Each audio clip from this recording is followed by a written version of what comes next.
Subscribe to Dave's Multiverse on YouTube, Spotify, and Sponsored by Spores MD for your personal mind-body wellness journey. Greetings, humans. We are live in the multiverse with a very special guest. First, we're going to take care of some housekeeping. We are sponsored by Spores MD to support your mind, body, wellness journey and get 20% off all your Spores needs. Check it out below. The link is in the description. It's also right here. Also, I don't have the book next to me, but my boy, Alexander Cheshkovich is my editor, and he's a good friend of mine, and he has an excellent book called, it's called Deja Vu, Has Everything Already Been? It's available on Amazon today. This guy's a genius, and he wrote this book when he was 17 years old. Amazing guy. Check it out. Link down below. First up, my first guest, well, not my first guest, but I've had Laird on the show 3 or 4 times now. He is, get ready to have your mind blown, because joining us live is the legendary Laird Scranton, okay? Groundbreaking author, Dogon cosmology master, and the man who spent decades unlocking the hidden science in the ancient myths of the world. Right now, he's laser focused on the energetic heart of literally everything. Alphin waves. Please give a massive welcome to Laird Scranton. What's up, my man? Thank you. You didn't remind everyone not to confuse me with all the other Laird Scrantons. Perfect. Well, there can be only one, right? Yeah, no. I mean, that's one of the favors my parents did for me, was giving me a name that was unique. It made a big difference. So I think it does. It makes you. I'm David Joseph Floyd. I shouldn't have just gave that out online, but I've got the most common names in the English language. But we've also got a special guest host. This epic deep dive will have my brilliant friend Jacqueline from the Universe Unveiled podcast, former nurse turned cosmic truth seeker. She brings razor sharp insight, spiritual fire, and that perfect blend of ancient wisdom and modern mystery.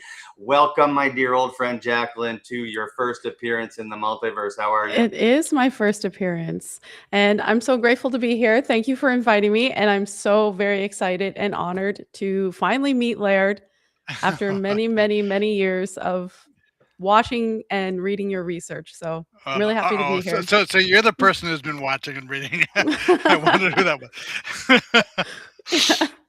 Well, that's the thing here. This is sort of a full circle moment for Jacqueline and I.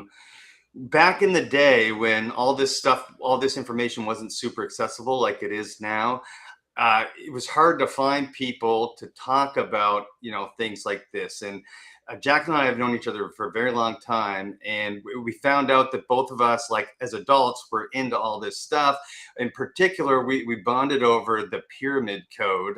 That's the one. Documentary featuring the man Laird Scranton, and it was one of those documentaries that I probably watched 400 times. You, Jacqueline? At least. I was just telling somebody.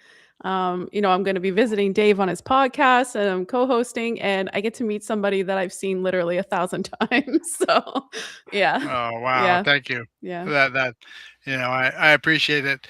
For me, my work is a lot like placing notes in a bottle and tossing them out into the ocean. And so at any time, it seems like somebody has received it. That's a great thing. Yeah, we got your message. So much obliged. Thank you. We did, which is why, tonight, I was like, you know what? I'm bringing Jacqueline on for Laird because this is totally perfect.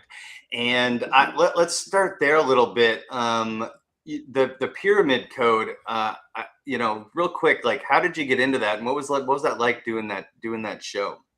Well, that was terrific. Carmen Bolter actually cornered a bunch of us at a CPAC conference out in California and San Diego, and sort of took each one of the speakers out back of the presenters were staying in, and did little one-on-one interviews with them about whatever their specialty happened to be. And it was very interesting to talk to her. I mean, I knew her reputation before we spoke. those conferences. I was conferences by John Anthony West, who sort of took my books Mhm. under his wing and shopped publishers, and ended up pretty much handing me everything I have on a platter because of his reputation. Um, You're John Anthony West, Carmen Bolter. You're speaking our language, You right, are Jacqueline? definitely speaking our language. Yeah. Have you? well, So how many times have you been to those CPAC conferences, Laird? oh, numbers of times. I've spoken a couple of times in Sedona, spoken a couple of times in San Diego, once in Irvine, California. That Man, sort of opened the door for other conferences. I've spoken at the ARE a couple of times. I've spoken in the UK a couple of times. Spoken in Orkney once. Um, Oh, that's cool. Spoken to any number of MUFON type groups down in Philadelphia. I've spoken to MUFON in Minneapolis. Um, Lots of opportunities to try to talk to groups, and it's always a help when the people I'm talking to already have some background in the subject matter, because then it makes it a lot. It makes it a discussion rather than a lecture. So, Jacqueline, what you would say your primary area of focus is? Well, I'm currently, Laird, a anthropological student. I used to be a nurse, and I stepped away from that career and decided to go back to school. So I would say my strong point is definitely history, anthropology, all that good stuff.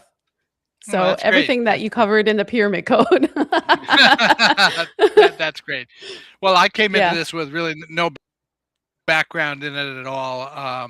I My wife handed me a book that had a chapter about the Dogon in it, and I thought, Hmm. wow, that they sound really interesting. How do they know things about astronomy they shouldn't know?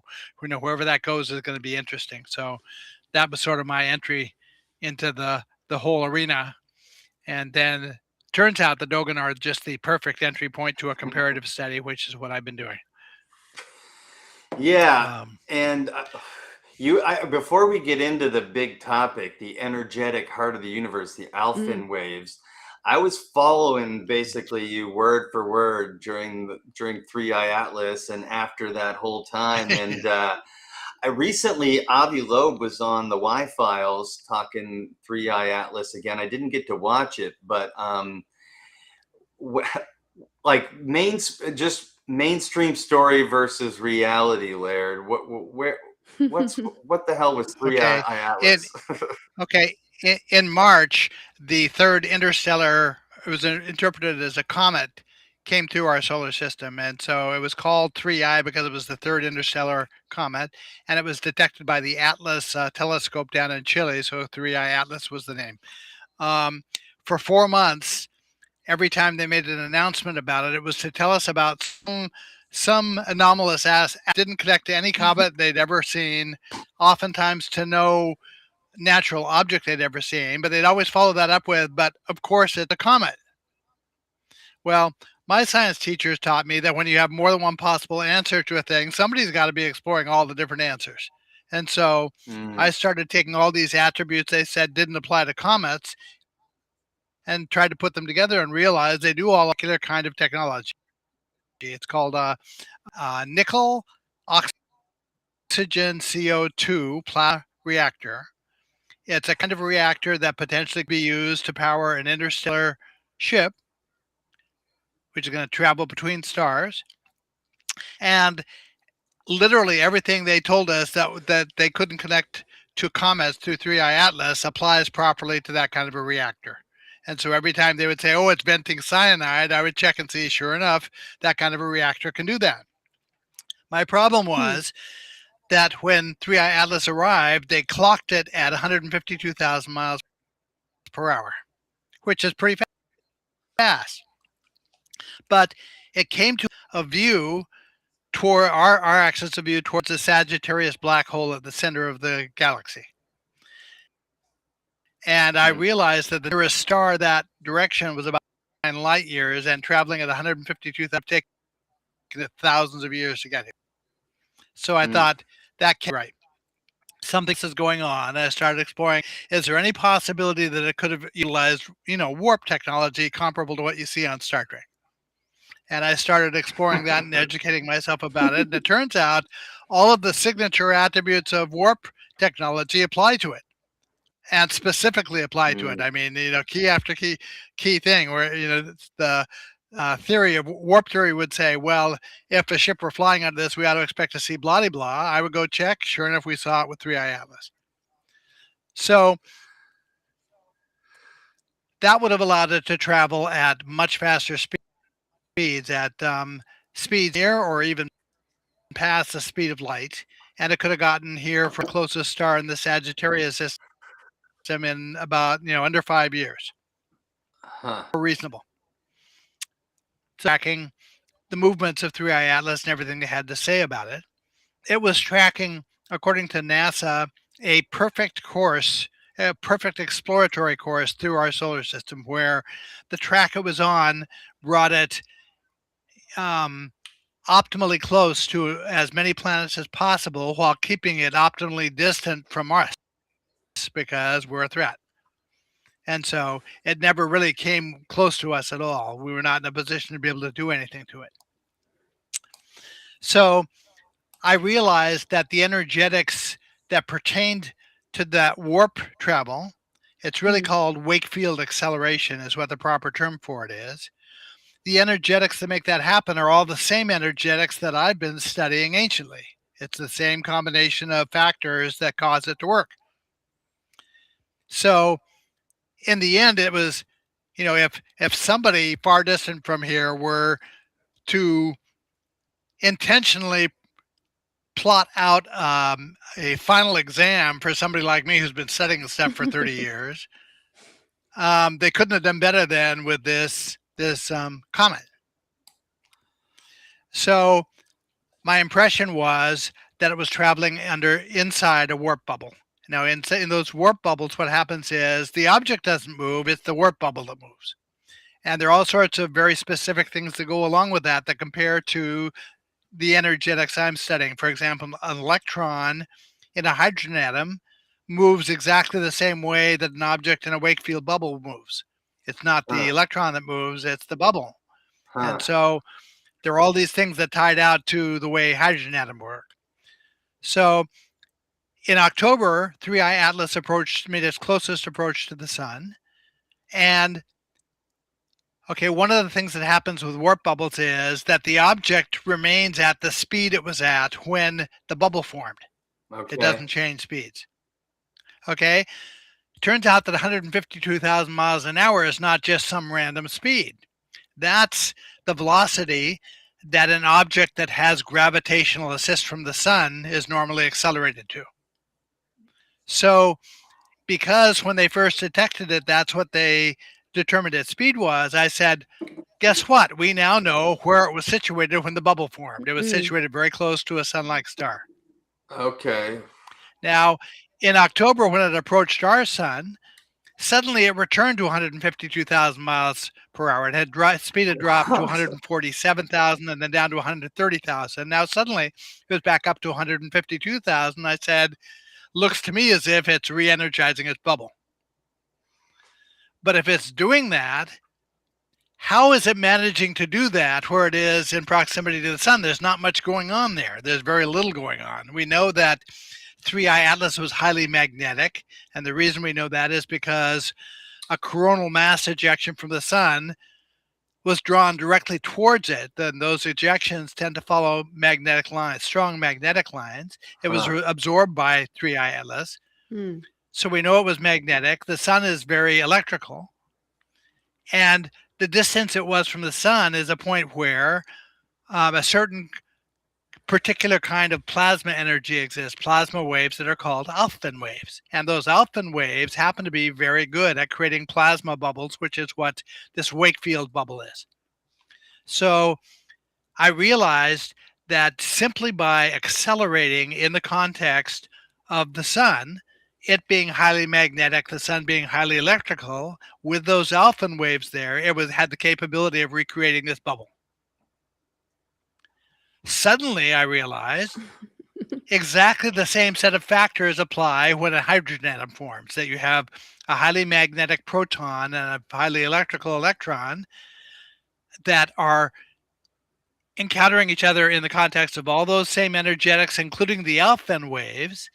And it looks to me as if the electron is creating a Wakefield bubble.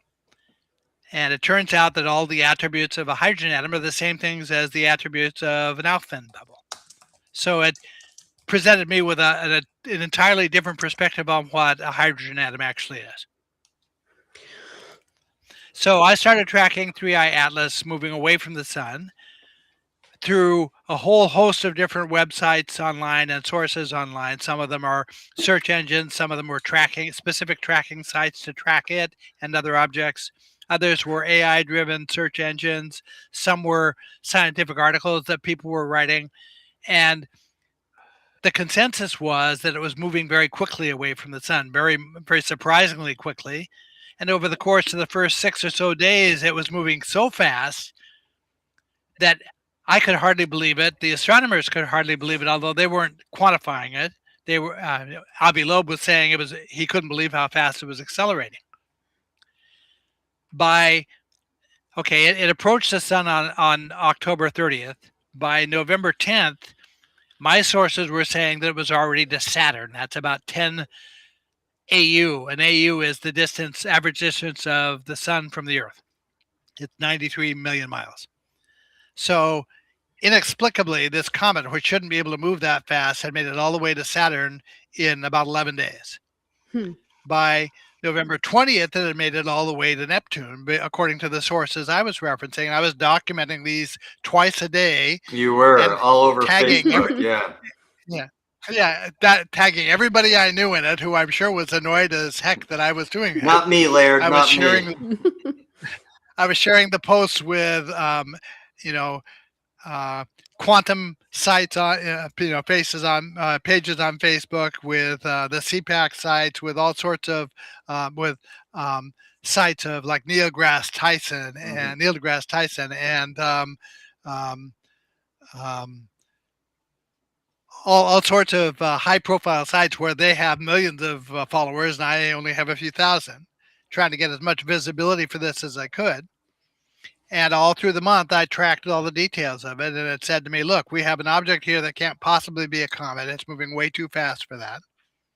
By the time we got to December, all of the photographs we were getting of 3I Atlas were being taken by high-profile telescopes whose primary focus was beyond Neptune. So it's not hard to guess where 3I Atlas was by then. It was beyond Neptune. So this all brought me into awareness of what these plasma waves that are called Alfvén waves. And so now I started exploring those. I realized the Alfvén waves were critical to the formation of the hydrogen atom, but they were also critical to a bunch of other structures of matter that emerge, that materialize from energy as material forms materialize through the course of time. The Alfvén waves can create a couple of signature shapes. One of them is the shape of a hydrogen atom, the geometry. It's a circle around a center. Another of the shapes is the shape of what's called a beat frequency. It's an almond shape, and it happens when two waves of energy persistently move into and out of phase with each other. And so at some points in the cycle of that oscillation, the waves interfere with each other, and the frequency of the energies goes to zero. And at other points, they reinforce each other, and the frequencies go maximum. And so you end up creating a sort of an almond shape out of that. These shapes are critical to structures all the way up and down the energetic scale. We have quarks prior to the formation of atom that relate to each other in the almond shape. We have electrons that form bonds between atoms that are also in that almond shape. We've got on the scale of the sun, we have planetary systems that have the geometry of the hydrogen atom. It's so fascinating to me, Laird, that the subatomic stuff and even the quantum stuff relates to this like fully relates to things that on the cosmic scale. Well, this is one of the foundational principles of the Dogen system, is that we're dealing with one set of dynamics of energy that recur on all the scales. And so it really doesn't matter which scale we come to understand them on, because whatever happens on the scale of the Sirius stars also happens in the quantum domain. So now it doesn't matter that we can't actually observe them in the quantum domain, because we don't have to. We know what the dynamics are. We can guess what's the same energetics. So I was benefited by comparative study of these ancient traditions, where all of the ancient traditions apparently benefited from instruction back in ancient times about this science, and they all preserved certain pieces of it in correct form. Some of them did a better job than others. And all of the ancient languages relate to it, like the Egyptian hieroglyphs. All of those glyph shapes that you see in the Egyptian hieroglyphics pertain to these energetics. That's really the only subject that's being talked about, is creational energetics. It turns out that prior to 500 BC, all of these ancient languages self-define their own meanings. Every word is put together in a way that somebody like me can retrieve what the intended meaning of the word was at the time it was formulated, and interpret that positively. So now I don't have to guess what the ancient words mean. I don't have to be one of these interpreters of ancient languages who says, well, I think it means blah, blah, blah. I know what it means. I can demonstrate what it means. I have an entire list of hundreds of Egyptian glyphs that flatly explain what each glyph represents. You caught me. I'm still stuck on warp bubble, Laird. Okay. Because in Star Trek, because we're talking about an object that potentially traveled from one sun to another using warp technology. Right. And I had this idea in my head, Laird, that the object was organic in nature, and that organic might be the best way to travel through space through this warp bubble system. Am I crazy?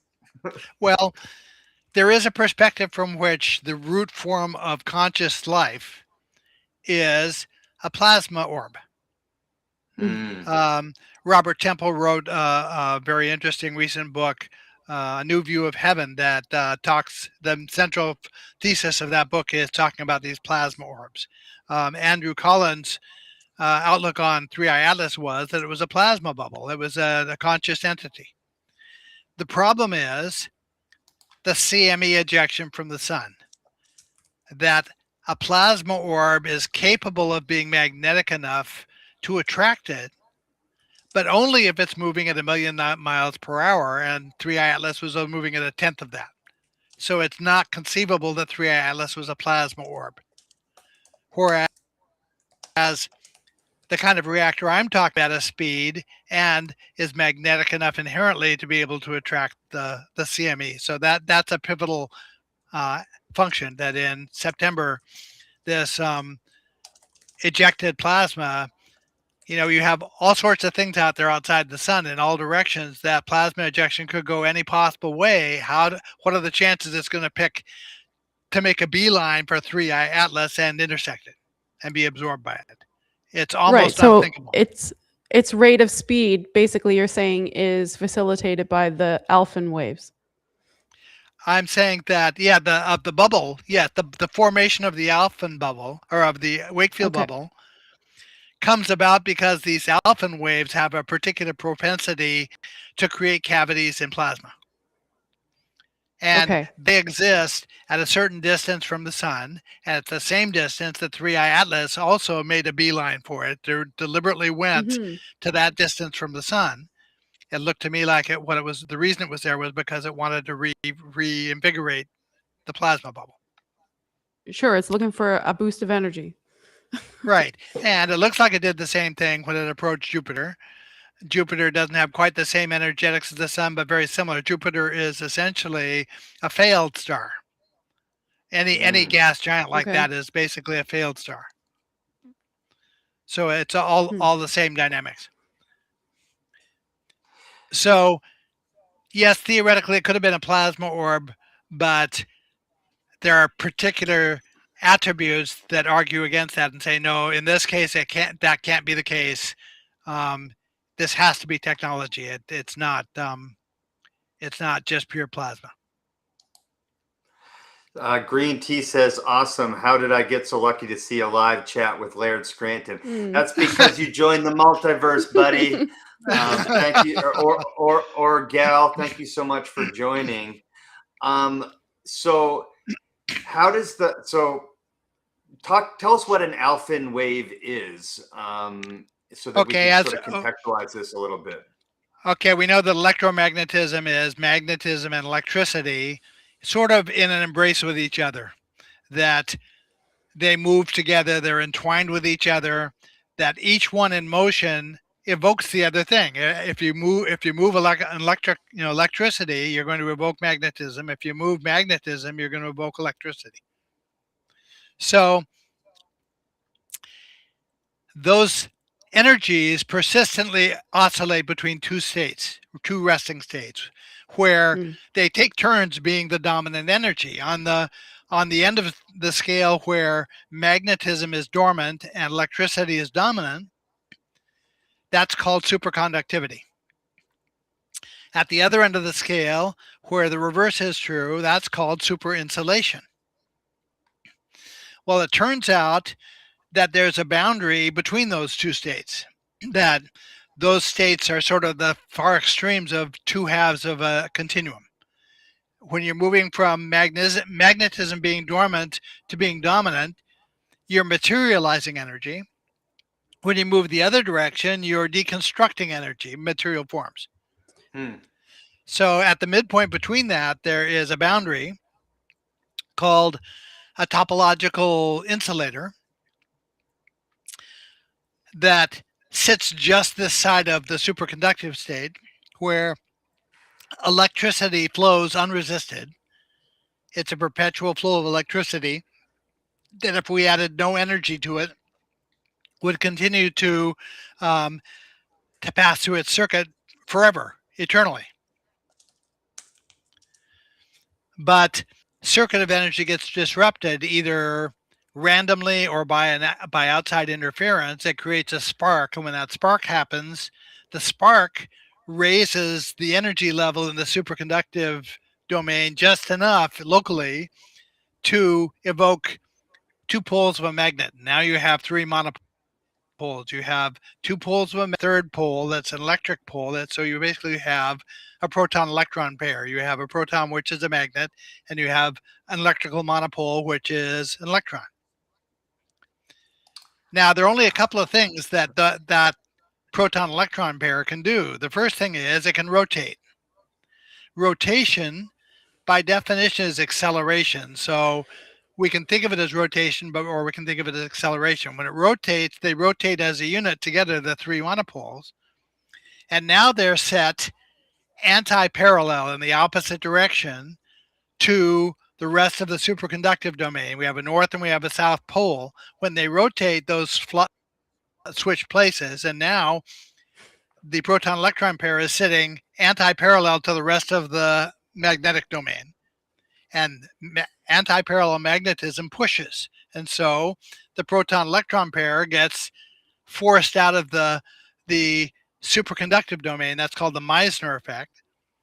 And now we're starting to evoke a second domain of energy automatically. I mean, we're doing it. We're self-evoking a new domain that consists of these materialized forms of energy, which are monopoles. But when you rotate those three monopoles in that same way, the electron rotates at a different speed than the proton does. So what you've also done is you've caused the electron to now be anti-parallel to the proton.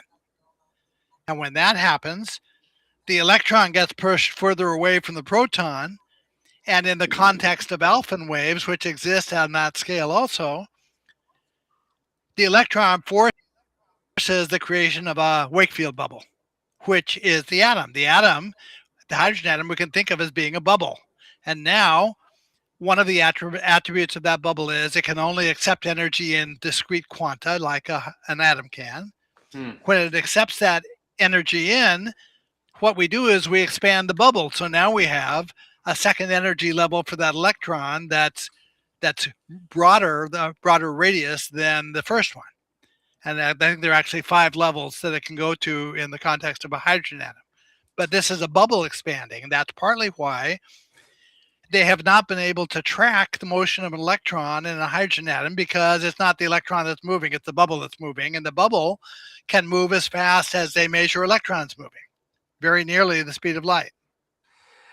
Laird, I wanted to there's something. I wanted to ask a couple. I wanted to get to Go some ahead. questions in the chat here. I don't want to leave those guys Sure. hanging.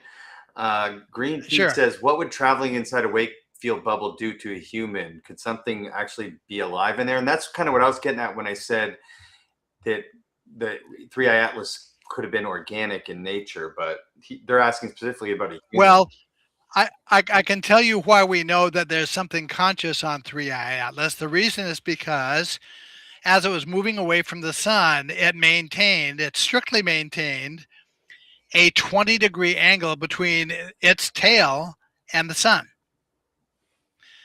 What that does is it causes the energies that accrue within that tail to create certain patterns. And those patterns can be monitored by an intelligent person or an intelligent entity like a computer. And based on how they form, it can judge, is this an efficient motivating tail or not? How efficient is the tail that's pushing it? So something on board 3I Atlas was monitoring that. It was either a living entity or it was a computerized entity. For that matter, plasma has potential as computing power. So it might have been a plasma entity inside that. But there is something inside of it. To answer your question about what happens to the object inside the bubble, this brings us back to Einstein's thought experiment about if you were sitting on a moving train and tossing a ball up in the air. He realized that to the person sitting on the train, nothing had changed. All the dynamics of energy were exactly the same as if he was standing still next to the tracks. That when he tosses the ball up in the air, the ball doesn't go splat against the back of the train.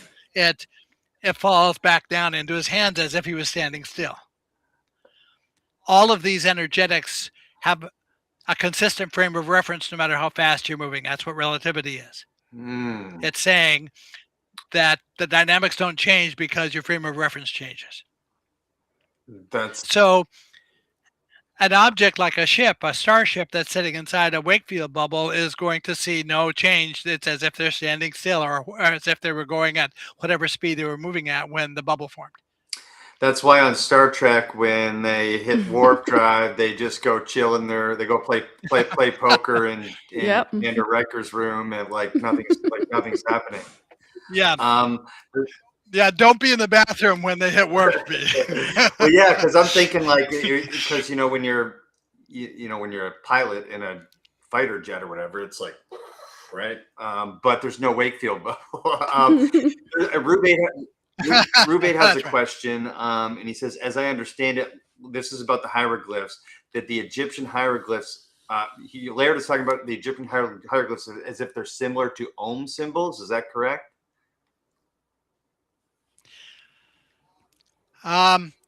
Okay, these glyphs, the way I didn't know anything about Egyptian hieroglyphs.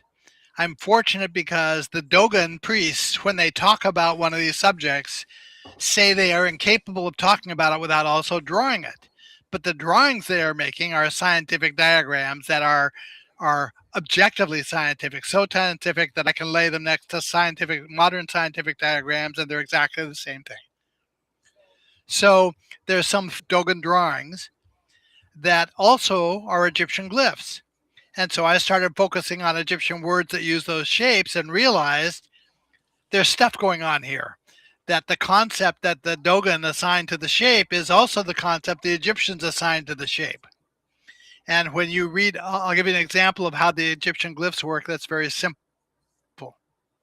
There's an Egyptian word week. We have a 7-day week. The Dogon or the Egyptian word is written with 2 glyphs. One is the sun glyph, which is a circle with a dot in the middle of it that can represent the concept of a day. The other Mhm. one is an upside down U, which is the Egyptian number 10. So I looked at that word and I said, this is a very simple word. Symbolically, what it says to me is 10 days. And so I did research and I discovered the Egyptians had a 10-day week. Guess what? The form of the word explained that to me with no other um, prior information on my part. It correctly told me they had a 10-day week. Now you go to ancient Chinese hieroglyphs, they formulated their concept way using their number 10 and the circle with the dot in the middle of it. And they also observed a 10-day week. So we have eye-to-eye connection between those two systems of hieroglyphs at the time the language is formed that no linguist acknowledges. Why? Now, why? Because both cultures received their written language as they said they did from somebody who knew more than they did, who handed it to them as a gift. The language formulated on what Buddhism calls adequate symbols. Adequate symbols are shapes that inhere in nature, that if you have the right technology, you can actually see the shape. And because you can see the shape and you know what the shape represents, the symbol can't possibly lose its meaning over time, no matter what happens with the initiates down the line. When you look at the shape, you're going to automatically know what it is. So the Dogon system begins with two carved images that are carved into the door panels, the wooden door panels of their top priest. He's called the Arbor priest. In one door panel are some zigzag lines that correctly represent how electricity flows when it's unresisted. On the other door panel are a bunch of parallel lines about this line, like rows of parallel lines. It's an exact duplicate of the root form of Alfvén waves. They're called kinetic Alfvén waves.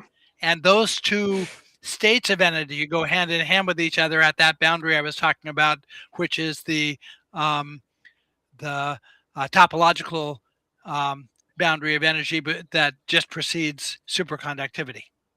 At that boundary, those two shapes dominate. You can't mistake what they are. They are unique.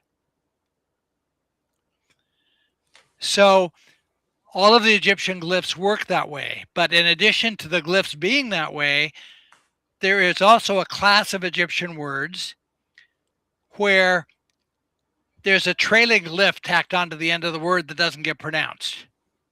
And so the Egyptologists are saying, well, that glyph is there for emphasis. The word is about tables, so they have a picture of a table at the end of the word.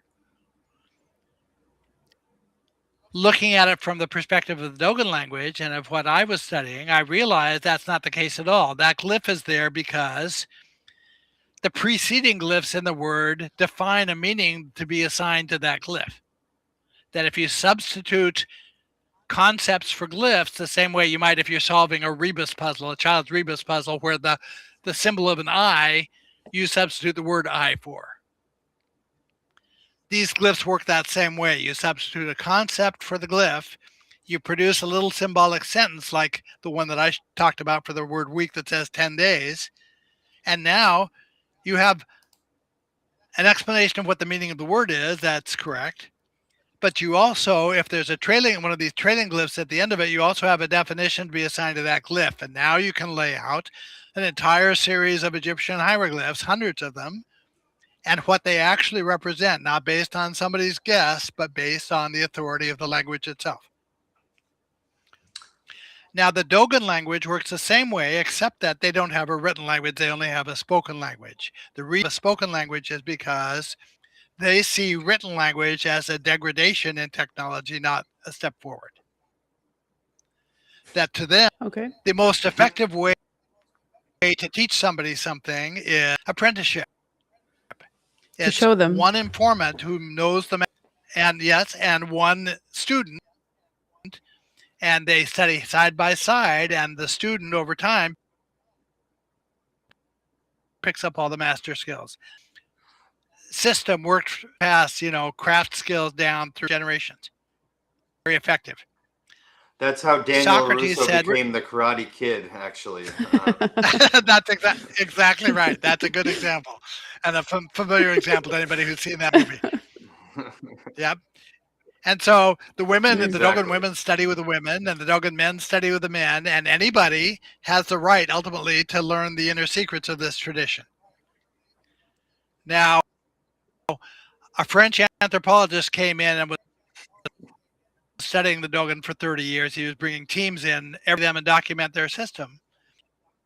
And he started asking penetrate questions that were getting a little too uncomfortably close to some of the inner secrets of the tradition. And the priest, who was his informant, was confused about what he should do. He knew that officially in the Dogon culture, anybody's supposed to learn this stuff, but was he supposed to teach it to some European anthropologist who's coming in asking questions?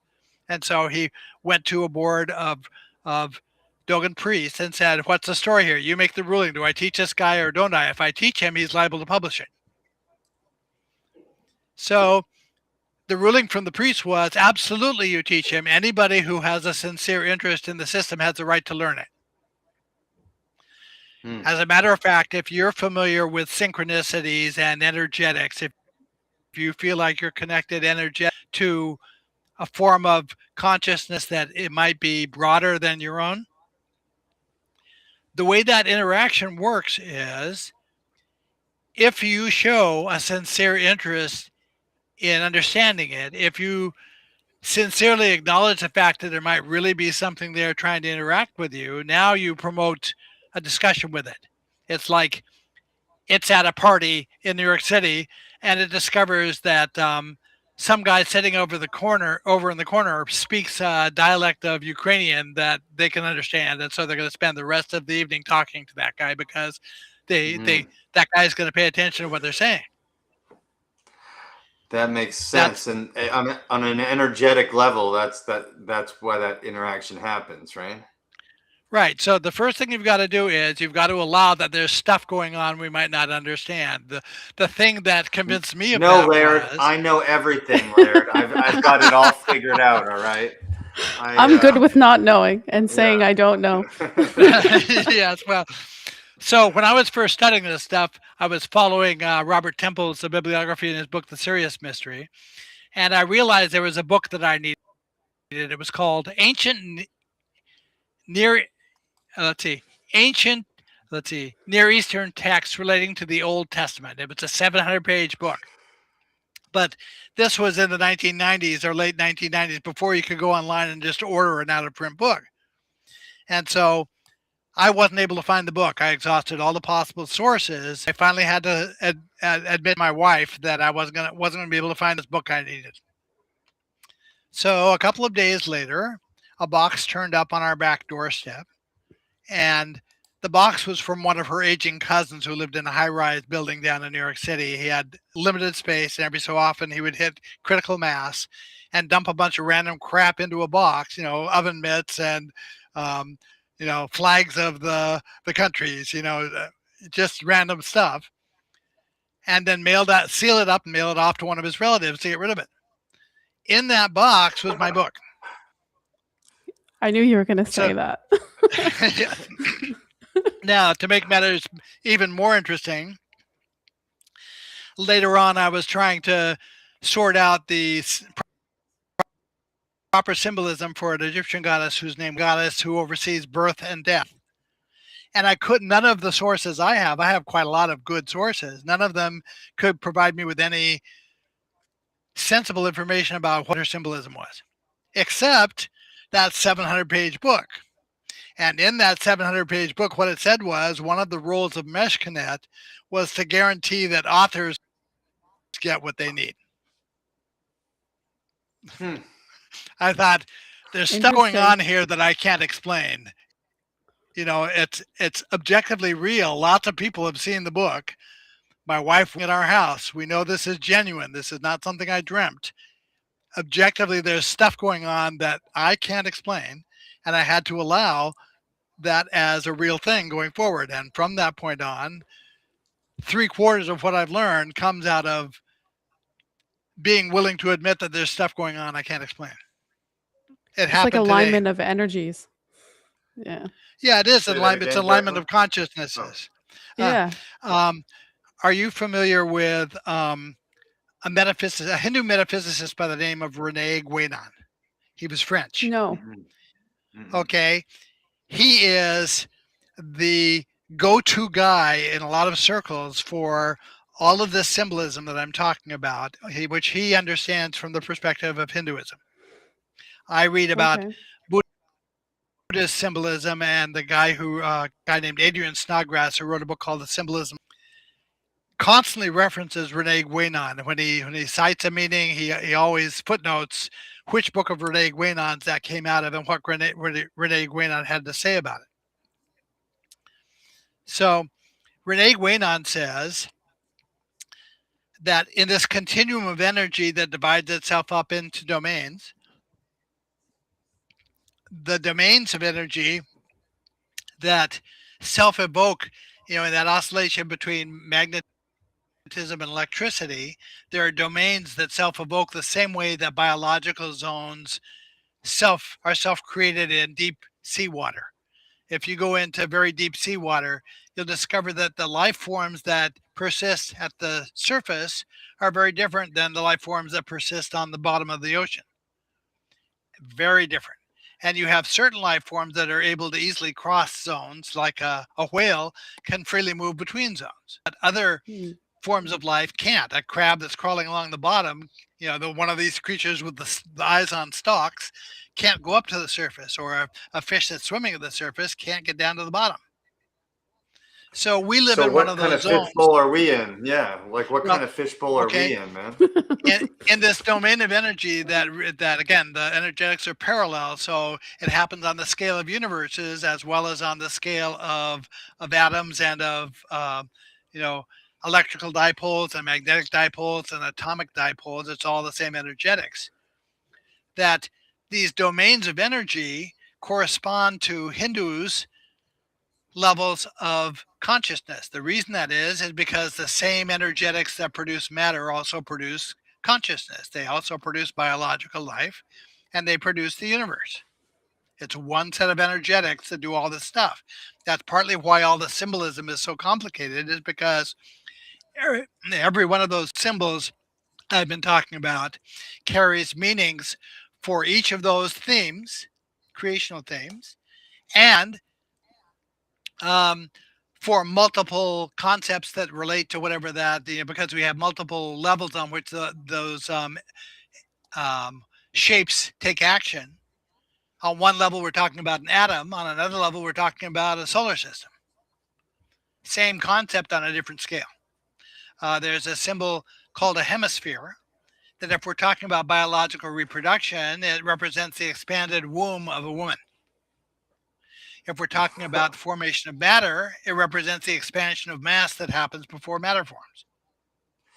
Can I ask Laird? We're talking about I made some notes here. So we're talking about matter formation. Can you walk us through how the alpha waves create wake field acceleration, and somehow that process is important for understanding matter formation, right? Yes. Okay. The critical thing here has to do with the way a structure of matter called a beat frequency gets created. Now, you're familiar with what a beat frequency is if you've ever driven your car on a highway and opened just one window. You probably heard a wacka, wacka, wacka, wacka, wacka sound that you didn't know where it came from. Yeah. The reason that happens is because when you have two cooperating waves of energy that are interacting with each other and persistently moving into phase with each other and out of phase with each other, I said before, there are two things that can happen. That those waves can align with each other, in which case they reinforce, and if we're talking about sound, the sound gets louder. Or if they don't align with each other, the waves and the troughs of those oscillations interfere with each other, and they net to zero. And now the sound gets quieter and quieter, and now you get the wacka wacka sound that goes from nothing to loud and back again. Repeat. Well, that's what happens with energy. That's why a wave of energy is also particle-like, because the wave of energy is actually two waves. A French Mm. physicist named Louis de Broglie demonstrated this in 1924, that there are really two waves involved. They both arise from the persistent influence of magnetism. But the truth of the matter is that they really arise from Alphen waves. That what they produce is what's called a standing wave and a traveling wave. And the traveling wave is the solution to the basic mathematical formula that describes an Alphen wave. And the standing wave is what you get if you superimpose two traveling waves moving in opposite directions with each other. Now, when you have those two things in cooperation with each other, it naturally produces the shapes I was talking about. It produces the shape of a hydrogen atom. It produces the almond shape of a beat frequency. It produces, if they happen to interact with each other in a space that's expanding, rotating energy in an expanding space is the definition of a spiral. And so a spiral shape also is automatically created by these energies. So the attributes of those beat frequencies that get created are exactly the same as the attributes of a Wakefield bubble, except they're created in a slightly different way, but the net result is the same thing. And I realized early on that each of the energy levels of the hydrogen atom is actually a beat frequency, or understood properly, it's really a particular kind of beat frequency. It's a Wakefield bubble.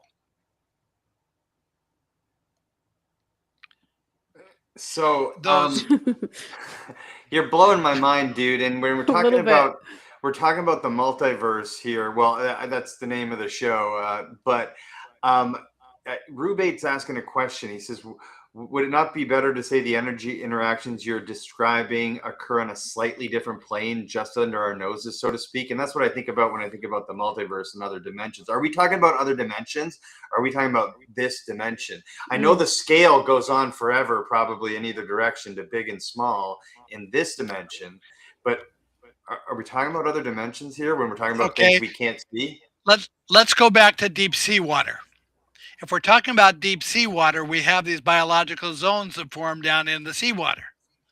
In that context, the sky is a dimension and the water is a dimension, but those zones are something sub increments of dimensions. They're not really dimensions. What they are, scientifically, what they are is the equivalent of what's called the Zeeman effect in a hydrogen atom. This bubble, the Wakefield bubble that creates a hydrogen atom, I said, has 5 energy levels it can move to. But under certain circumstances, it has other incremental levels that it can move to that produce little that the electron has to pass through as it's orbiting the atom.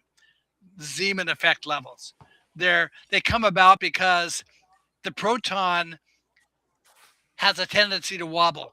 It has a principle called precession, and it can move through 14 different axis tilts. It's not always aligned, north and south. The axis can tilt a little bit, then tilt a little more, and then tilt a little more. The Earth does this too. As it moves through those 14 tilts, because it is entangled with the electron that's orbiting it, every time it tilts, the electron also tilts, and now it creates a sub-increment of this Wakefield bubble that creates a little space that the electron has to travel in. So we're talking about two things. One are dimensions, the other are what I call energetic domains. And the continuum of energy that's created by, we have one is energetic and one is material. It self-differentiates because the proton-electron pair pushes itself out of the. Now we have two universes, and the dynamic between those two universes is that same continuum. But the domains of that continuum produce what are essentially energetic consciousnesses. You remember hearing about the energetic orbs that we were constantly seeing over New Jersey at December 2025 that have since appeared over Scandinavia. Those energetic orbs are called Aku orbs. And the ancient cultures defined those as energetic consciousnesses. Their main purpose is they serve as messengers between the primordial level of consciousness, which is the first level of consciousness, the broadest level of consciousness that emerges as these energies appear, and all of consciousness down to us. They have a number of functions that they serve. One of the functions they serve is they help balance atmospherics. So the fact that we're seeing them in the skies above us is actually an encouraging thing because our planet is sorely in need of rebalancing of its energetics. And this says to me that there are natural processes in place right now that might just rebalance them for us. But it could be a consciousness that's rebalancing it for us. That's what freaks me out a little bit, because it makes me think like there's some cosmic thing, like it could be an asshole, a cosmic asshole, or a cosmic good being or whatever, but they're like poking at our fishbowl right now. You know what I mean? Okay, first of all of these traditions that I study are expressly non-theistic, even though they define gods as a form of symbol. Okay, Right. a symbol is a good thing to represent a particular concept. For example, if you want to represent the concept of vibration, then if you pick a rabbit which twitches all the time, it makes a really good symbol for the concept of vibration to intuitively convey that concept to somebody. But when it comes to processes that happen with energy, those discrete symbols don't work very well. So what they did instead was they anthropomorphized concepts. They presented them as if they were living creatures, and then they wrote storylines and let the characters they had just developed act out what the process does. So Like we have a Orion, Greek like myth. Orion. Like Orion. Yeah. I Well, like what let's say, Rubate just said. Yeah, Rubin Okay. has so he's saying that the zones are places where consciousness and the energy meets and is discernible to us. And I have something to say about this because I haven't seen a goddamn thing, you guys. I haven't seen an orb or anything. And some people see that shit all the time. And Right. so there's something about like consciousness and certain people's frequency in that consciousness where they're able to see through that zone and see the guy poking at the cosmic asshole poking at the fishbowl. Sure. So Right. they're more tapped into it and therefore more right. Some people are aligned more with that attuned to it. frequency. Yeah, some people are more attuned to it than others. Hmm. But to give you another analogy to try to explain that, what we were just talking about, if you're making bread, you know that the bread dough rises because of the yeast that's growing in the bread dough. But the Okay. yeast is only growing in the bread dough because the bread dough is feeding it. So if I were to ask the question, which came first, the yeast or the bread dough, they are interdependent processes. You can't properly ask which came first. They happen together. They both. If one doesn't happen, neither happens. Now, to say the energies are meeting consciousness in these domains of energy is not a correct perspective because it's the energies that are producing consciousness. Mm. Okay, now, again, a metaphor to help you understand that. If I close one eye and look out into the world, I only see things in 2D. Right. If I open the second eye and now have a second, slightly different view of the same thing, most people automatically see a three-dimensional image. It's an automatic thing that happens through the energies of consciousness that we get a three-dimensional view of things simply by virtue of the fact that we have the two perspectives. Well, that's sort of the way these energies work, is that either anything, but the fact that they're working together automatically does. So Now, in these domains of energy that are happening, we get occasional glimpses into. We were asking about the asshole domain of energy. None of these domains of energy, or fortunately, are. As a matter of fact, we get occasional glimpses into the most primordial form of consciousness. Budge's Egyptian dictionary. Yeah, let me back up a little bit here. In 1924, French physicist Louis de Broglie presented a paper at a conference. He had sorted out that the energy levels of a hydrogen atom correspond to points of resonance for the energy in the atom. And so resonance was hugely important. He graphed the two oscillations of causing, or that were controlling the dynamics of the hydrogen atom. They both come about because of what I said is cyclical presence of magnetism. The first of the oscillations, okay, first let's talk about the graphs he produced. He graphed those energies. One of the graphs looks like the almond shape I was talking about, the beat frequency shape. It's the Vesica Pisces shape. The second graph looks like a zigzag line. Those are the energetic dynamics of the Alfvén waves. In the context of a hydrogen atom, the zigzag line comes about because of an oscillation that's purely magnetic. It happens between the components of the proton. And it happens so quickly that the oscillation is at 99% of the speed of light, according to de Broglie. The second oscillation is linear and sequential, and it only happens at 2% of the speed of light. Those two oscillations define two modes of time. I was confused when I started working with Egyptian hieroglyphs. They have two Egyptian glyphs to represent the concept of time. Why do they need two glyphs? The reason they need two glyphs is because time isn't one thing, it's two things. And the oscillation that happens ultra quickly, from our perspective of a much slower time frame, because as you pass through this continuum of energy, time is progressively slowing down because mass is being created. And Einstein said the more mass you have, the slower time runs.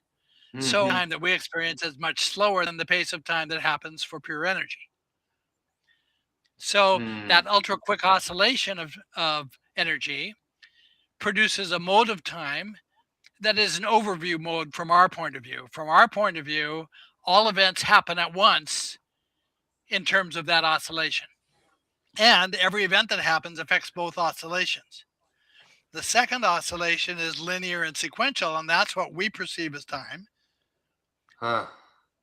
Together, those produce a universe that is called quantum coherent. What that means is it works like a jazz combo. In a jazz combo, every player has ultimate latitude to play whatever they feel like, as long as it's in harmony with the broader piece that the entire group is playing. That's the way time works. That we have free will. We're free to take whatever action we want, but it's got to be in keeping with timeline is. You just blew my mind, dude, with that jazz thing. Well, because I'm just thinking about like, what does this mean for like what I do as a person, like walking around in this like universe, perceiving this level of time? Like when I think about that, I just think about like how, you know, the good energy I put out there or the bad energy I put out there, you know, affects the overall thing, right? But maybe I'm just making myself special too. I don't know. I like to think of myself as kind of special. So, but what does this? What does that even mean for like a human? Okay. Okay. Am I special, Laird? Tell me I'm special, Laird. Just tell him, Laird. One of the physicists was addressing the question of free will. Somebody insisted to him there's no such thing as free will. And his response to that was, so do you look both ways before you cross the street? If you do, you believe in free will because you're saying everything is not predetermined. that it makes a difference that Right. you look both ways. That can stop you from getting hit by a bus. There's free will, or a That's why degree of it. that's why my sort of theory of like how I move through the multiverse is it's literally goes down. I boil it down to one phrase: "Don't be a dick." And sometimes I don't always do that. I'm not perfect, but I try my best to follow that because And that I that's the feel best like anybody can do, and that makes a difference. it does. Bill Schwantz said electrical engineering plus music theory equals magic. And I think Mm. what he's talking about, the magic that he's talking about, is what Laird is saying is the things that are happening that we can't see. You know, we might be able to perceive them, but we can't actually like see them. You know, Okay, from the perspective of You know? metaphysics, maybe I don't know. magic is a purely material side thing. It's not primordial. That magic is something that happens on the material side of the scale, and so Rene Guénon doesn't really credit it for much because this is not essential. This is nice to have, not have to have. But Mm. okay, when we talk about this domain of energy with the 14 the 14 domains of energy within the continuum, that is treated like two scales of music. And the points of resonance along that continuum are the equivalent of musical notes. So absolutely it's musical. And the points of resonance are places where very specific and important things happen. Um, and so understanding what happens at that point at the point of resonance is the place where vectors of light are able to be emitted. So it's at a point of resonance from the beat frequency that light is emitted up into the macrocosm, and we're able to see what's going on in the quantum domain. All very important stuff. The dynamics of energy that control what's happening with that continuum are officially referred to in science as acoustic dynamics. There's one that's called acoustic radiation force. This is when the energies are not moving, they automatically radiate and they produce a shape that looks like a hydrogen atom, a geometry that looks like a hydrogen atom. There's also the acoustic interaction force, which discusses what happens when you have two waves of energy in a complicated way interacting with each other. Now, those are termed acoustic forces, but the reality is they apply equally to any place along the spectrum of energy from the highest frequency energies to the lowest frequency energies. Those same dynamics apply. So yes, it's acoustic if you want to think of it that way, and you can understand it in terms of acoustics. As a matter of fact, that almond shape in Egyptian hieroglyphs is the Egyptian mouth glyph. And so the idea that matter is spoken is literally true because materializing energy is being emitted from that mouth glyph. But it's a kind of a symbolic representation. It's not an absolutely literal one. I feel like I could write a whole episode of Star Trek: The Next Generation about you, Laird. Where they Hey, but you got to get me. They go back in You got to get me time. a guest spot on Starfleet Academy. Come on. There you go. I think you should be a character on Starfleet Academy. I got a whole episode in my head. I'm not going to rattle it off right now, but I'm actually a high school friend of mine was Matt Groening, who developed no The Simpsons. shit. Come A lot of the on. characters who are on The Simpsons are people I know. Are based on people I know. You went to high school with Matt Groening, and the characters are based off of people you know. He was a year behind me, and our social circles overlapped. We have photos, group photos of us together and stuff That's like cool. that. The principal Skinner on The Simpsons was based on my high school principal, Edmund What? Schneider. Okay. What was there a what's groundskeeper Willie? Was there a groundskeeper Willie? And, some of them have exact counterparts, and some of them don't. Some of them are based on people Matt knew when he was in elementary school, which was before my time in Portland. I went to elementary school in a different city. I like to imagine it's interesting to groundskeeper be Willie was that a way. real guy. Yeah, for or sure. based on a real guy. I mean, all of So- Bart's family members are real family members of Matt's.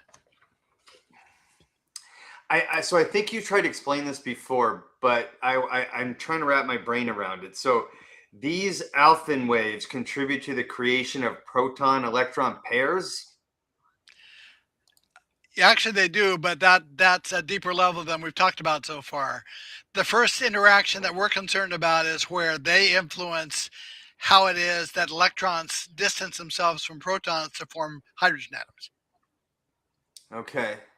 But the truth is, you can tell anytime you see one of these signature shapes, you can correctly guess that Alfvén waves are involved. So if you go down to the level of quarks, where the quarks are attached to each other by an almond-shaped structure, or seem to be in that configuration, you know that Alfvén waves were responsible for making it happen. Who discovered the Alfvén wave, and how did they discover it? Like, can you look in? Can scientists look? Yeah, go ahead. Sorry. Okay, it's a Swedish physicist who in 1900s, and his name was Hannes Alfvén, Alfven, and it's a very interesting thing. As I've been doing my studies, I've had little clues as I go along, suspicious little clues that whoever put the symbolic system together had positive knowledge of what we were going to call things and what metaphors we were going to use to explain them. Because there was a choice of different metaphors, and that scientists today use. And so I started to suspect somebody there had positive knowledge of what we're doing, which means they were connected to that overview mode of time. With the Alfvén waves, I have confirmation of that. And the reason I have confirmation is because those waves were named for the name of the guy who discovered them. There's no connection etymologically to anything, any ancient word or any ancient concept. But in Islam, the concept that directly pertains to the Alfvén waves is called What? I thought, Like even before the guy that discovered them? Well, this is millennia before the guy that discovered them. What? Okay. Yeah. Okay. So somebody thousands of years ago understood. I think I know that Islam doesn't go back. It only goes back a few thousand years. It doesn't go back 10,000. But Right.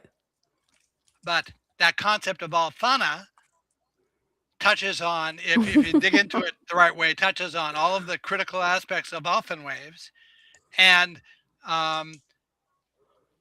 but the words should not connect. There should not be a connection between the words, and yet there is. That's wild.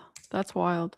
I did look them up, and the fellow that discovered them, he actually won the Nobel Prize for them, I believe, or for his work in the field in physics in like 1970 or something. Yeah. Right. Now, those waves, there are two types of them. One are called longitudinal waves, and what they really are at that level of understanding are threads. The symbol for the threads is flax. And all the symbolism in ancient Egypt and with the Dogon and with all these other cultures that pertains to flax is really relating to this particular, it's a kind of a pre-magnetic form of magnetism, but it's also a pre-electrical form of electricity. And the longitudinal form of the Alfvén waves with plasma. Wherever the plasma goes, the longitudinal wave goes. But if it happens to encounter an obstacle, or there are a couple of other circumstances that can cause it to be interfered with, suddenly the wave flips. And now you get what are called transverse waves that are perpendicular to the longitudinal wave, the same way that electricity is perpendicular to magnetism. And you create an axis. You more than create an axis, you create a grid. And the grid that you create is instrumental in the distribution of energy in the universe. It creates what's called a percolation cluster. A percolation cluster is perhaps the most efficient way to distribute energy to a grid of components. The same concept is at work in a biological cell. Energy within a biological cell works according to percolation clusters.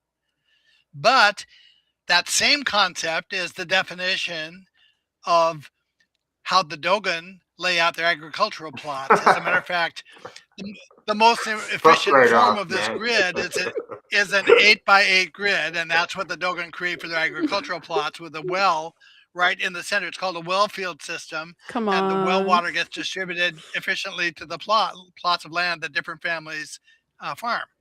In ancient China, they also had a similar well field system, except they don't have proof there that it was actually implemented. They can only prove that it was a theoretical plan, but I know because the Dogon used it that chances are pretty good the Chinese did too. Go ahead, Jacqueline. No, I need a stick to lean on because I'm limping here. Like So I get stuck on like how the hell did they understand this stuff at such a deep level, and so it was just how they're. I think about the Dogon as like their brains were thinking more in symbolism instead of practicality or something. I don't know. I'm just making shit up, but like, how did they understand this stuff at that level? What the Dogon and the Buddhists and others say is that in ancient times, a group of teachers who thoroughly understood the science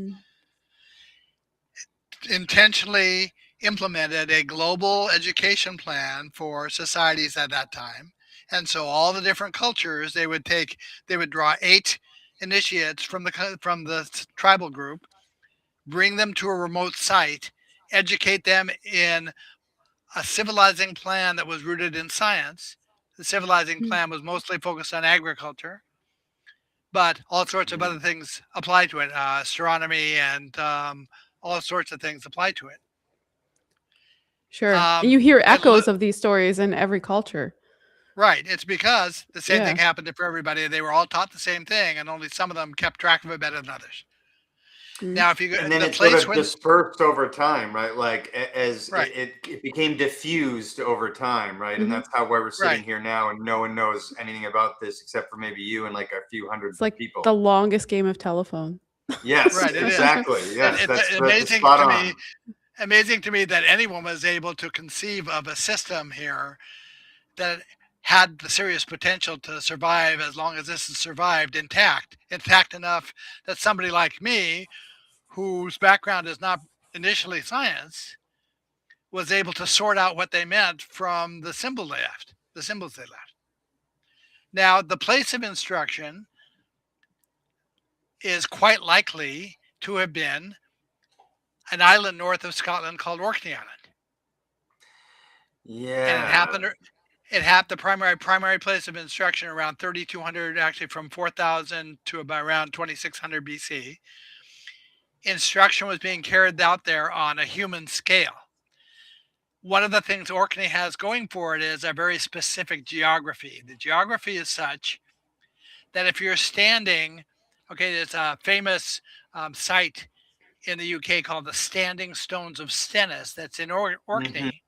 And it sits on an isthmus of land between 2 bodies of water on Orkney.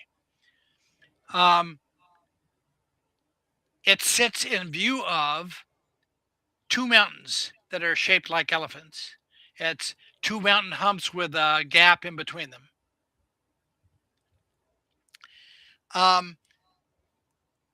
The reason that's important is because from where the Standing Stone of Stennis are, an initiate could watch the dynamic of energy of the sun from sunrise to sunset set behind those mountains. And as the seasons of the years progressed, he could watch it set progressively farther south and farther south, until at the equinoxes set squarely between the 2 mountains. And then by the solstice, it reversed itself and it came back. What that creates is a traveling wave from sunrise to sunset and a standing wave, which is the motion of the sun season. So they were teaching these same energetics to people on a human scale at 3200 BC. When dynastic Egypt came about a couple of hundred years later, they founded a site at Abydos. Abydos has exactly the same geographic arrangement, and the word Abdu, according to Sete, originally meant the desired mountain. it sits in view of two mountains with a gap that work exactly the same way. They were teaching the same concepts. And you see that in like ancient megalithic construction as well. Like we try to recreate that. Humans have tried to recreate that. Right. in- Right. The Temple of Man at Luxor recreates that. There are a number of other Mhm. structures. Actually, the Sphinx is set. Angkor Wat does So the that. equinox, Angkor Wat does that.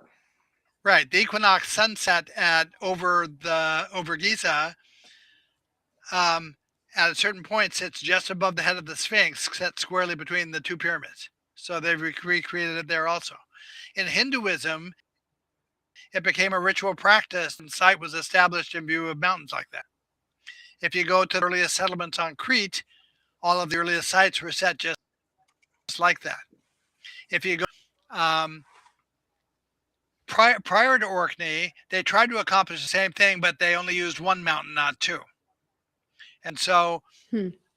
on Malta at 3600 BC from Hagar Quim, you watch the sunset behind an elephant-shaped island. That's just one mountain. As you travel up through the Hebrides, which initiates would have had to do to get to Orkney to establish their site there, other sites were established along the way that are set squarely in view of one mountain, not two mountains. If you go to Elephantine in Egypt, in the south of Egypt, it sits in view of one mountain, not two mountains. It's all the same stuff. Why? For a couple of reasons. Partly because of those energetics being taught. Partly because the motions of the sun behind the mountain provided them with a natural calendar, agricultural calendar.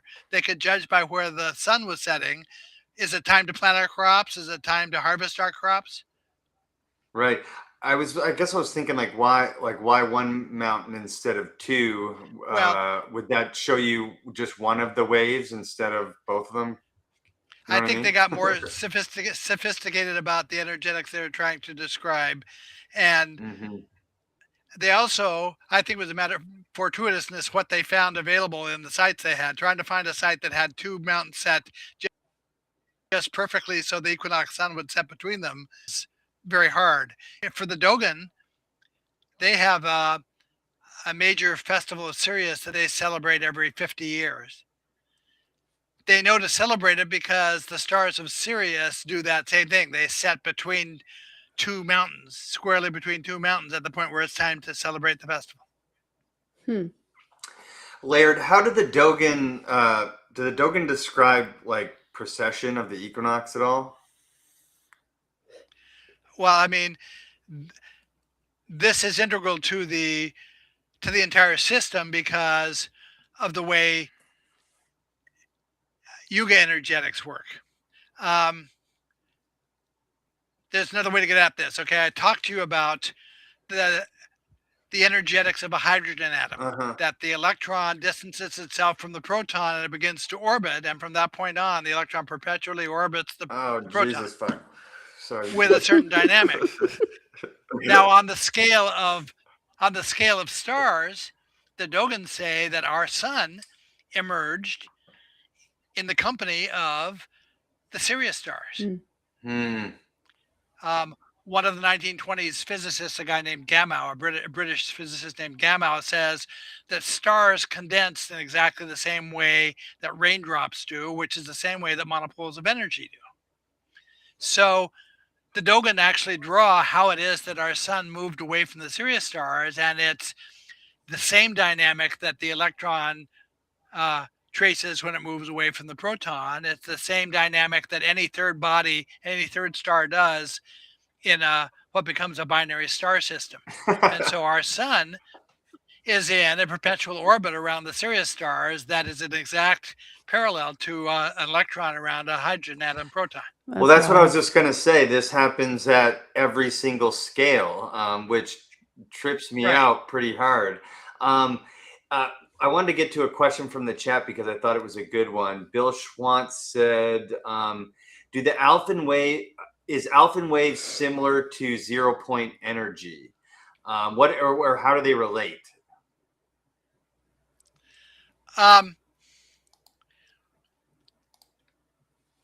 it it's a different set of concepts and different set of terminologies. Yes, it's comparable because the alpha waves represent the point at which magnetism goes effectively to zero. Okay. So we absolutely have the same concepts at play with both things. I doubt that the 0 point energy people make any connection at all to the alpha waves. The point where the alpha waves of the transverse and longitudinal alpha waves intersect each other creates the axis that the symbolism is always talking about. Buddhism says the only thing that's significant about a stupa shrine is the axis. And the reason it's significant is because everything in the world comes about because the longitudinal waves intersect the transverse ones and create an axis. The center point, I very strongly suspect, is where the two modes of time intersect each other, because the longitudinal waves have the potential to move ultra quickly, and the transverse ones move much more slowly. And so it's also, according to Rene Guénon, that center point that connects every individual person back to the source. That each one of us can think of ourselves as having an energetic thread that connects us directly back to the source. If we think of ourselves as constituting all of the points along the circle of the electron's orbit around the hydrogen atom, there is an imaginary ray of energy that connects that point on the circumference with the center point of the atom. And that's the way the energies work. So somehow we reach this point in evolution where we're the universe, like thinking about itself, right? Is that what you're saying? It's right. I mean, the perspective that a primordial energy saw benefit to basically sending individualized emissaries out into the world to collect knowledge. Makes some sense to me. That the way dreams and sleep work seem to feed that. The way these energetic orbs, the Aku orbs, work seems to support that outlook. That also Hinduism and Buddhism say, with the two universes working the way that they work, there absolutely is a dynamic of energy that mimics sleep. It's not really our sleep cycle, though. It's the sleep cycle of a dolphin, which is different from ours. And a dolphin, the reason a dolphin doesn't drown when it sleeps is because one hemisphere of its brain stays awake while the other half sleeps. And that's the way these universes work. What the? Well, the stages of the yuga cycle mimic the stages of sleep. Well, because our sleep cycle literally paralyzes us while we sleep. Right. Yeah. Dude, I wonder if dolphins dream. Dave, that's a very important point that I don't want to miss following up on. Samkhya, which is sort of the initial philosophy that was written down about this system of energy. Samkhya provides us with kind of a more generalized overview of it. It talks about two energies, creational energies, one called Purusha, one called Prakriti, defining two universes, one that's energetic, one that's materialistic. During that cycle of energy that controls that, which is the yuga cycle, the material side becomes progressively more material and the energetic side becomes progressively more energetic. At the extreme of the cycle, the energetic side has perfect knowledge, but an inability to take any action. It's like it's in REM sleep. The material side has imperfect knowledge, but complete ability to take action. And so the non-material side, the energetic side, is routinely making attempts to induce actions on the non-material side or to communicate knowledge to the non-material side, which is the motivation for us talking. The comparison is to a medical condition called locked-in syndrome, where under certain circumstances, a patient loses the ability to move in any way and they look brain dead, but in fact, they're still perfectly conscious in there. It's like being buried alive, especially if nobody knows you're in there. It's like being buried alive. It's horrific. It's like that Metallica if somebody song. knows you're in, Yes. That's right. There was a famous book called The Diving Bell and the Butterfly that was written by a guy with locked-in syndrome. He dictated it one letter at a time Oh through my. a system of identifying letters and wrote the book, which became a movie. Oh But man, that's my worst nightmare. Hmm. Oh my gosh. so now a third of the way into this cycle, okay, because it's a cycle that has two halves, so the material side eventually becomes the energetic side. It's like um, an hourglass. All of the sand begins in the top globe of the hourglass, but it filters down. Eventually, all the sand's in the bottom, and there's nothing left in the top. Midway through the cycle, there's an equal amount of sand in both globes. That's the point at which it becomes possible for what the Dogons say, one of these Aku orbs, a class of these Aku orbs who were energetic initially, were able to move across onto the material side the same way we move through an airlock to get out of a sub into pressurized spaceship into depressurized space. If you can equalize the pressure, you can move safely. This is what happens with these energetics is at the midpoint of the cycle, consciousness from the energetic side can move to the material side. That's what happened. So Wow. a third of the way into the cycle, the energetic side realizes where the trend is going and what's going to happen. It's going to be effectively locked in, which will be a horrific state for it unless it has a compatriot. But the problem is that at the point it's locked in, the material side is furthest removed from any sense whatsoever that the non-material side even exists. So at the point where it most needs a compatriot, it doesn't have one because we're all too distant from all of the concepts to be able to be the compatriot. So it intentionally takes actions on the material side to foster a system of society for us that has the hope of being able to retain the memory of the existence of the non-material side at the point we're at. That's what the system Oh is my all about. gosh. Bill Schwant picked up what you were saying, like as you Not were saying, surprised. the spirits really are coming back. This is the first description of why they were gone in the first place that I've ever heard. Mm. Well, Um, so when the non-material side finds somebody like me who happens to be paying attention to what's going on, as I said, it's like a foreigner at a party who then decides they're going to spend the rest of their time just talking to him. Renee Guénon says there are certain instances, okay, that in order to be initiated in this tradition, you have to have an informant. And so the French anthropologist had a blind Dogon priest who was his informant, his primary informant. From my point of view, it looks to me as if I self-initiated. Renee Guénon says, while there are instances like that, the truth of the matter is that the person who seems to have self-initiated is actually working with an informant that is one of those energetic consciousnesses, and that the level of energetic consciousness is acting as their informant. And I have numerous indications as I've gone along through my process to support that as being a true thing. can you? My wife, when she worked, Yeah, sorry. I was going to say, can you go ahead. share some of those instances? Yeah, okay, I'll give you an example. Okay, there are naming conventions in this symbolic tradition. Things are named in a particular way, and so if you happen to notice in some culture you're not familiar with that a thing is named the right way, you automatically know they were part of the same tradition. Okay. Mm-hmm. Now, to give you the example, okay, Louis de Broglie, when he graphed the two energies, one was the almond shape, the other was the zigzag line. I knew that those were two Egyptian glyphs. So I thought this is way too important a concept not to have gotten noted in the Egyptian hieroglyphic dictionary. So I started looking specifically for words written with those two glyphs and found two of them. One of them, Sir Wallace Budge considers to be what he calls the divine name. It's written with the almond-shaped glyph and then the wavy line.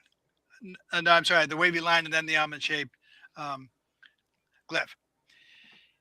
But Budge has to guess at what the phonetics of the language are because they didn't write down the vowel sound. So he sees those two glyphs, knows that one of them has a pronunciation of R, and the other one has um, a pronunciation of N. And so he decided the proper pronunciation was Ren, R-E-N. And so he lists a word pronounced Ren that he considers to be the divine name. I know, working with the shapes of the cosmology and the phonetics of the cosmology, what the proper phonetics ought to be. The energy glyph, the proper pronunciation for that is Re, R-E. The almond-shaped glyph, the proper pronunciation for that is Na. Re means energy. Na refers to the non-material feminine. So a word written with the energy glyph and the almond-shaped glyph represents the energy of the non-material feminine, and it's properly pronounced Re-Na. So each of these domains of energy that I said represent consciousnesses have names like that, proper names like that are formulated that way. I have a pretty good idea what quite a number of them are. But when my daughter was 3 years old, before she was able to read or write, we realized she was a pretty good little artist. She was able to draw a credible little stick figure drawing of something, and it looked like the thing it was supposed to be. So one day she brings us this little drawing she did of me playing a guitar. And at the top of the drawing, she had scribbled some random letters, which were among the few letters she knew from the alphabet. And she says, "That says Laird." I said, "Okay." She said, "No, that says Laird." I said, "Okay." What she wrote was S-I-R-A-H, Si-Ra. Now, Si-Ra, S-I is the phonetic value that goes with the non-material universe, the energetic universe, and Ra is the phonetic value that goes with the materialized universe. So that was my first clue that the informant that I'm connected to, intimately connected to, was the consciousness that exists at the level of the two universes. Wow. So the consciousness was speaking to you through your daughter? Well, children are more connected than adults are. Yeah, and so more for it's important susceptible, for yeah. parents not to step on that. When your child tells you something that, again, falls in the category of stuff going on I don't understand yet, you credit it. And the more you credit it, the more they do that. My daughter, that same daughter, was the one who was traveling in India in high school. And she came back and she said, all over India, I was seeing these aligned shrines that reminded me of your Dogon aligned shrine. They were called stupas. Mhm. Well, it turns out the stupa symbolism is absolutely essential to everything I study, but I had no concept of it. I wasn't aware of it at all. But because she came back and said that, now suddenly a whole world of the symbolism opened up to me that hadn't existed before. Yes, absolutely. The children are connected in ways that we aren't. And if we pay attention to that and we credit it, we can learn something. Yeah. Is this your wife? Someone created that. What website is she talking about here? Someone created a website without Laird's permission, and Laird has no control and no connection with it. No, that I haven't seen that website. There is a LairdScranton.com website out there that's not me. I have a Facebook page. Whose writes a Scranton? Oh, my wife Risa just mentioned in the chat room. Oh, shout out Laird's wife. What's up? Thank you for joining. She's saying don't use it. Her name is Risa. Her name follows that same naming convention. Sa is a phonetic that implies knowledge, or actually apprehension.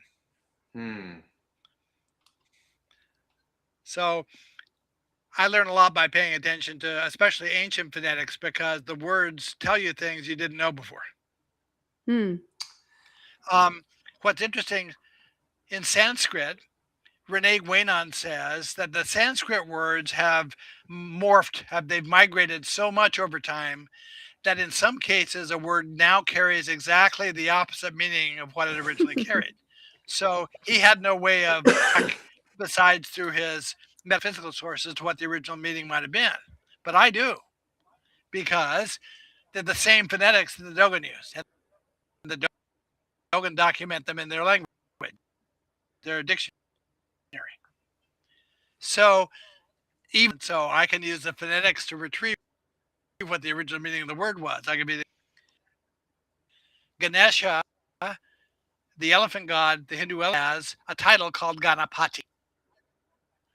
In Sanskrit, their understanding of is Lord of the Ganas. A Gana is a group gathering, like a funeral. He's the Lord of the Ganas. That doesn't tell me anything cosmologically, and it wasn't very meaningful from a Sanskrit side. But I know that in Dogon culture,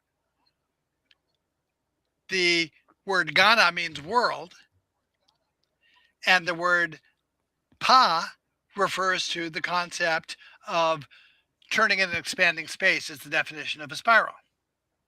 So that suggested to me that Ganesha's symbolism, actual symbolism, is to the concept of the world spiral, which is a hugely important concept in Hinduism. And when you dig Ganesha, you discover that that's absolutely what Ganesha's symbolism is about, world spiral. It really represents a coherent set of the dynamics of energy that I said we could observe on any scale. Well, when just as that energy breaks through onto the material side, these spirals get created, and those spirals include all of the elements of the initial spinning energy and the creation of resistance and resonance and the emission of vectors of energy and the creation of a spiral.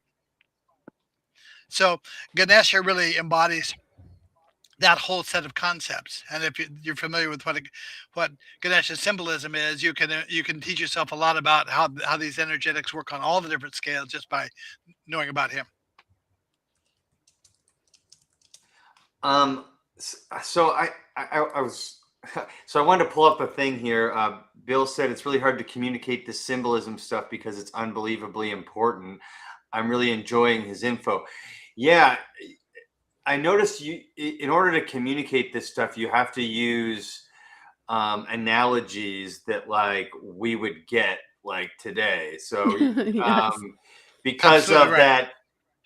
that longest game of telephone of all Mhm. time, right? Right. Now, one of the big problems, I wrote a book called Primal Wisdom of the Ancients, where I talk about the aspects of this tradition that demonstrate they reveal the hand of a very capable set of teachers. And one of those factors is what they did with metaphors. From their point of view, they were not absolutely certain which metaphors were going to resonate with which cultures going forward. And so a metaphor doesn't work if the person you're talking to doesn't get the comparison. If I say hot is the opposite of cold and you don't know what cold is, I'm sunk. I have not made a point. So what their solution to that was to redundantly express the concepts in terms of multiple metaphors. Some of the metaphors are in terms of the animal kingdom.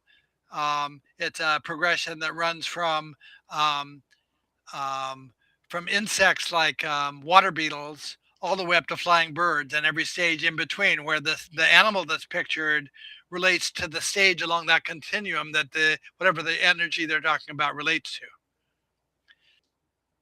Another one of the metaphors has to do with the plant kingdom, from the planting of a seed to the growth of a tree. This is why you get a tree of life and a tree of knowledge. Mm. All of the Dogon agricultural, by the way, is intimately connected to these energetics we're talking about. I talked about the percolation cluster and their plowed fields. All of this stuff is absolutely informative about the way the energies work. Okay, there's half a dozen or more different metaphors that every one of these concepts is expressed in terms of. The generic one is the concept of building a structure. The way they describe that is they begin the way an architect would start, making an architectural drawing by laying out the plan of their structure in terms of endpoints. They place the endpoints at the corner where the corner is going to be, where the walls are going to be, and where the divisions between rooms and stuff are going to be, where the windows are going to fall, and so forth. Then, as they proceed making the drawing, they connect those dots together to try to give you a better sense of what the structure is going to look like. Eventually, they connect whole lines of dots so you now have a picture of what the entire side of a structure is going to be. And the final stage of it is to produce the actual structure. The reason that's the generic metaphor is because that's exactly the way energy materializes. It begins with monopoles and it builds up that are more and more 3D from that. Now, those 4 stages of these are all 4-stage metaphors that they're talking about. And the 4 stages in that generic representation, every one of the Dogen drawings has the name of one of those stages of that generic metaphor associated with it. They have dimensionality meaning to them, implications to them.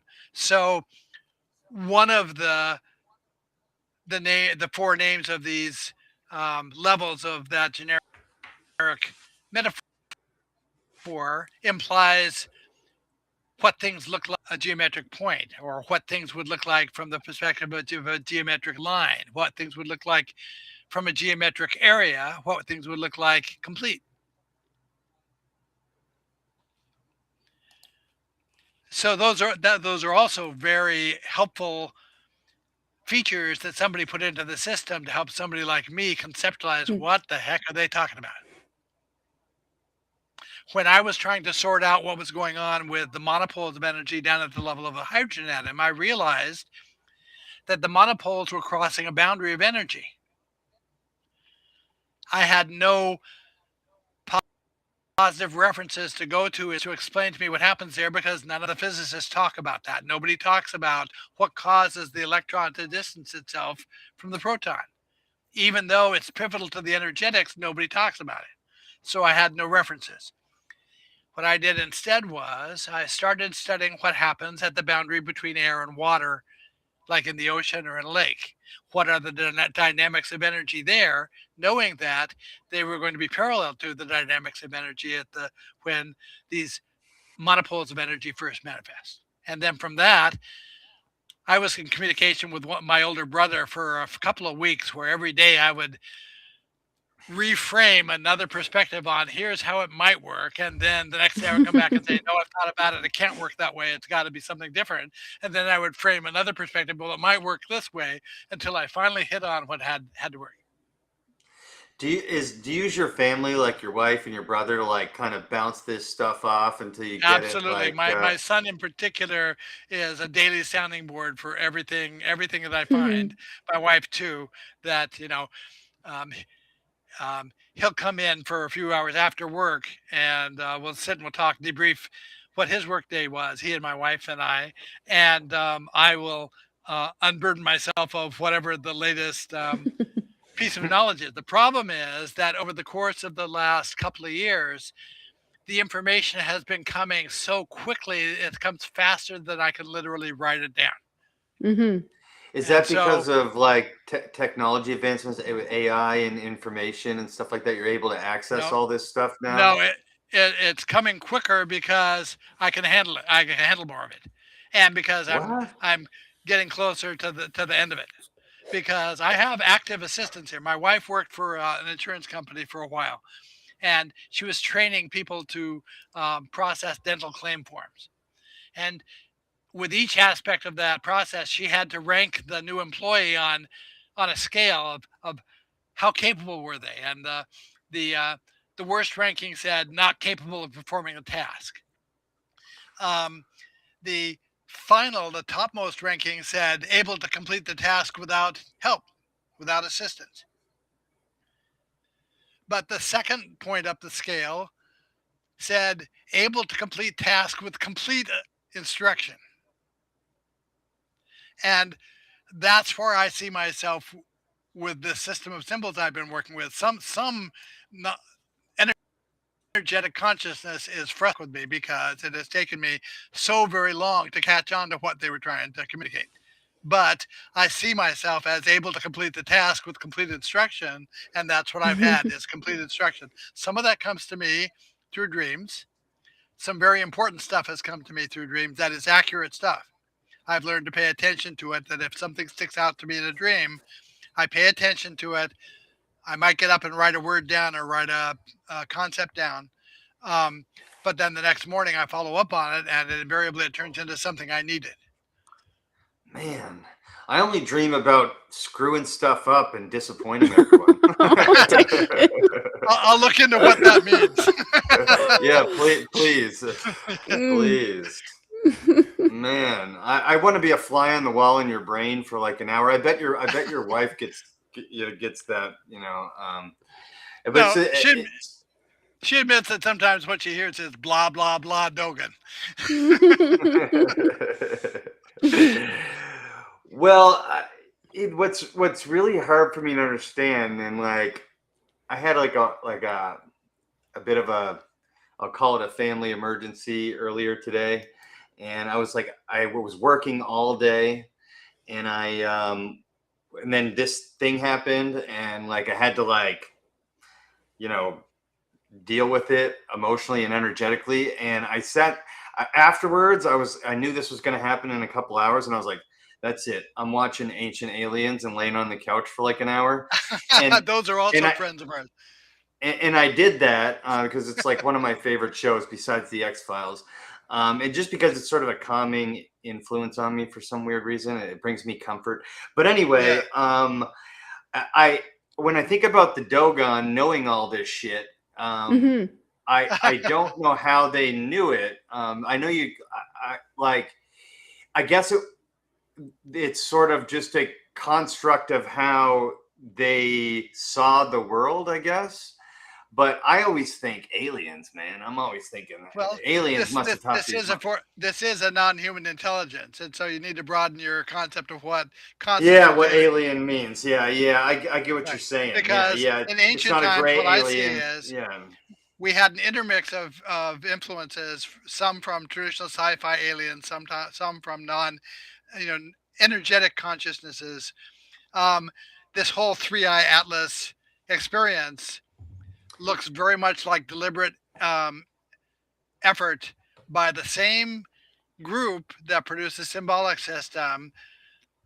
It looks to me as if they're getting very frustrated with the powers that be in our society for not disclosing things. They were supposed to have done it by now, and so I want to hit on that. Like, so it doesn't seem like as a coincidence that this three-eye atlas thing happened at the same time as all this like crazy shit's going on in the world, distractions versus what the powers that be are hiding.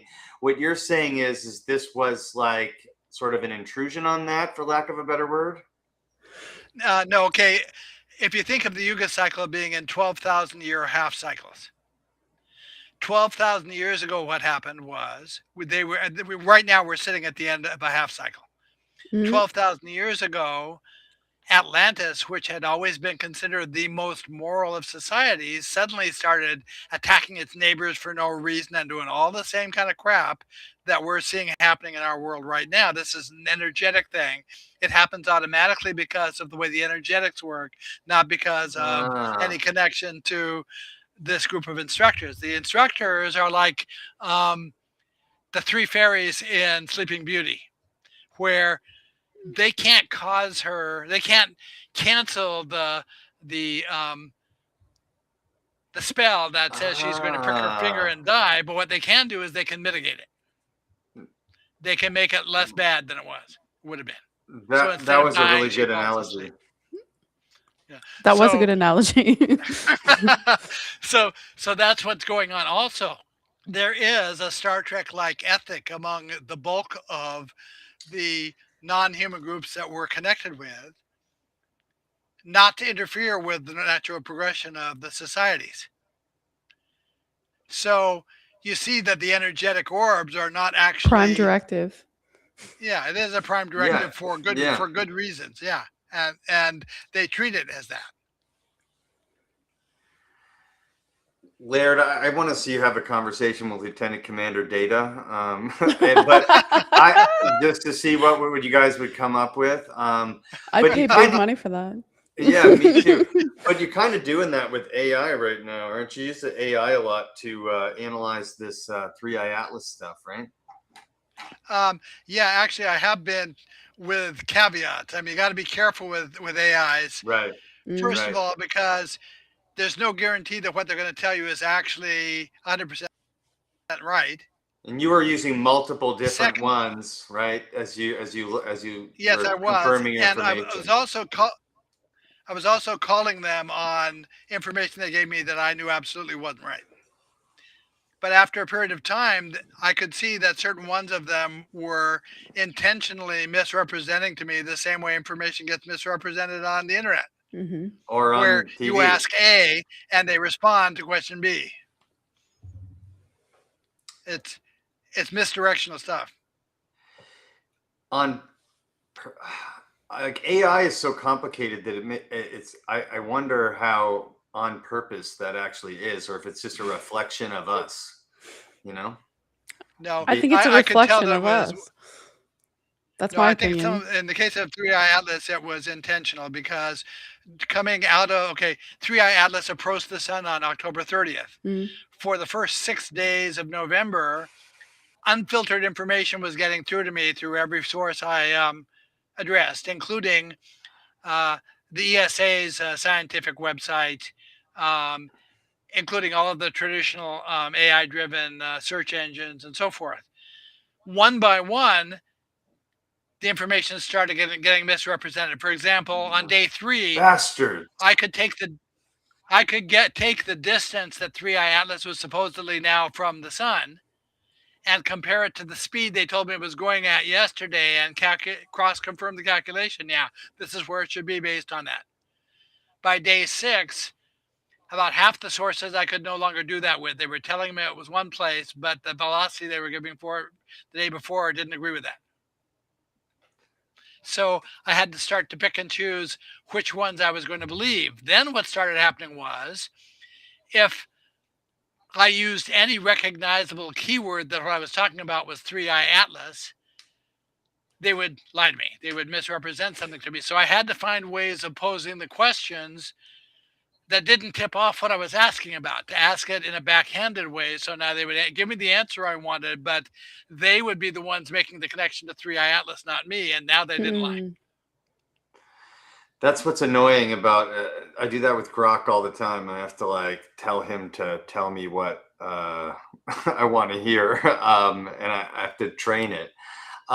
Laird, it's getting late. I want to start wrapping up. I could literally listen to you talk about the stuff forever, but this is probably a big question, but that's okay. What do you think We the love that. understanding of these alpha waves ultimately changes about how we view the universe, time, reality itself? Like I know that's a big Well, question, but like, it's the key to our being able to master the last skill we don't have scientifically, which is the ability to travel interstellarly in between stars. And once we have that, we're in a position as humanity to join the non-human intelligences that are surely out there. Without it, we can't. And Mm. unfortunately, it looks as if the same group of people who have tried to make the UFO information for 1947 are trying to do the same thing with this information.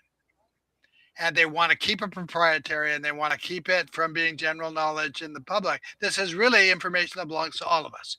The Dogon tell us that every single person. lost him for a Laird. sec. Laird froze. Um, yeah, it is information that belongs to all of us, Jacqueline. It is. And the Dogon knew that. Even AI knows that until we interrupt it, right? Oh, Until someone interrupts it and puts in bullshit. sure. I think, like you asked, if AI is like the product of the creator or the product of the people who use it. Hmm. And I think it's definitely a combination of two, but it's more heavily influenced by what it learns from the user, in my opinion. I think the creation of it is I feel like it's like a constant scramble to keep it in line. Whereas what it learns from the user can't be as easily throttled. Do you know what I mean? I do. I feel like that's what I do with my own mind all the time. For You know what I sure. mean? Like, Yeah. and then in turn, we're doing it to an artificial intelligence, Mhm. and I'm just going on a limb here, but then the artificial intelligence will do that with AGI, right? It'll create AGI in the Yeah, but same then the way. AGI will do it back. It'll do it to us. Yeah, exactly. And that's the technological butterfly, right? Sure. That's the cocoon that Laird's talking about that we need Yeah. to bust out of and join the cosmic neighborhood, right? Yeah. Laird said one thing that at the very beginning, which stuck with me throughout the whole thing that he was talking about. Because I think he was trying to push a lot of concepts on us to give us a broad picture and to, to relate it back to the ancient cosmology wisdom. He Mm-hmm. said one set of dynamics of energy that applies across all domains, Mm-hmm. Mm-hmm. right? So that stuck with me through the whole conversation because that's really what he's talking about. So like the alpha waves, yes, that's like something that we didn't really, it's like we rediscovered it in 1940 or 1942 or whatever he said. I think And we're go ahead. yeah, well, that's it. Like you're probably going to say the same thing I'm going to say is that's probably the case with a lot of things that, Yes. right? Like guess what I discovered? Yeah, okay, we already had that before. Like, Well, and he was talking about cycles, right? I mean, and energetic cycles that literally play out. mhm. Laird's back. Energetic cycles that literally play out it through our physiology and our sociology and how we interact as humans, and it's Mhm. all connected to the whole damn universe, right, Laird? Yes. Right. Well, it's connected to our actually what affected to our orbit around stars, or at least Mm. that seems to be the case. As okay, we have credible observers in history who reported that the Sirius stars were red. Mm. Mm. We look at the we say they're blue white. The reason that happens is because I said we're making around the star. During some eras we're approaching them, other eras we're moving away from them, and the redshift flips. It's a So perspective those thing. energetics, the Mhm. energetics of that Yuga cycle are connected to that orbit around the Sirius stars. What's happening to us is not happening to people in another galaxy.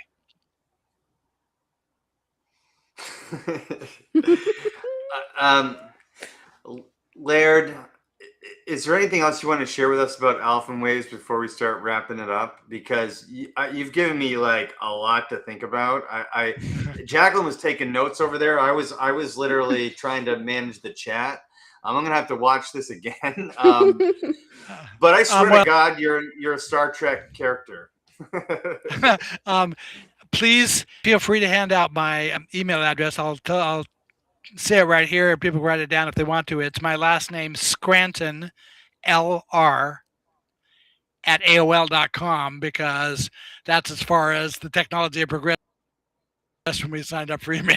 You can also find me on Facebook. I'm the only Laird Scranton. Don't mistake me for all the other Laird Scrantons. I joke. Is there no other Laird Scranton? There's literally Free to none? contact me, ask me a question, complain about something I've said, tell me I've gotten something wrong. I'm happy to hear all of it.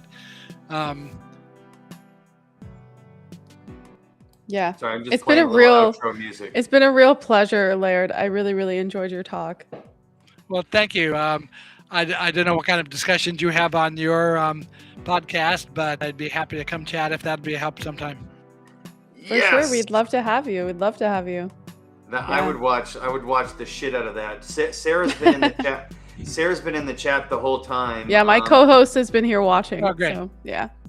Great. I wondered if we were going to see her today. I wanted to shout out Sarah for being in the chat the whole time, and Bill. Bill's been all up. I got to get you and Bill on together. That would be Oh yeah, really that'd be good. interesting. Yeah. That'd be terrific. Your wife was in here. There was a bunch of people in here. It was late, so we lost some early people, but there was a lot of people really excited to see you and learn from you, Laird. And I'm going to be tripping on this for the next 2 weeks, just generally speaking about how big things go on forever and how small everything goes on literally forever in this exact same cycles. Yes. You know what I'm saying? Yep. And that's what the ancient people knew somehow, and were teaching. And I don't know what it is like what it is about some people who, like an Seti or something, or like a dang Laird Scranton, who can kind of see the bigger picture, or see it for, like you're trying to understand it. You don't understand the whole thing, but you've been trying to understand. You've been seeing it your whole life. And it's just been this wild journey of Laird Scranton just feverishly trying to figure out how the universe works and how it interacts with consciousness, and how that relates to ancient cosmology. And the whole thing just like leaves me unsettled, but like in the best kind of way, because now I'm going to be thinking about this shit for the next 2 weeks. Yeah. Well. So Jacqueline, any final comments? I'm gonna pull your thing up. Just honestly to say thank you. It's honestly really a pleasure, Laird. I've been watching you for a long time and followed your historical research for a long time, and it's just been really great to get to chat with you.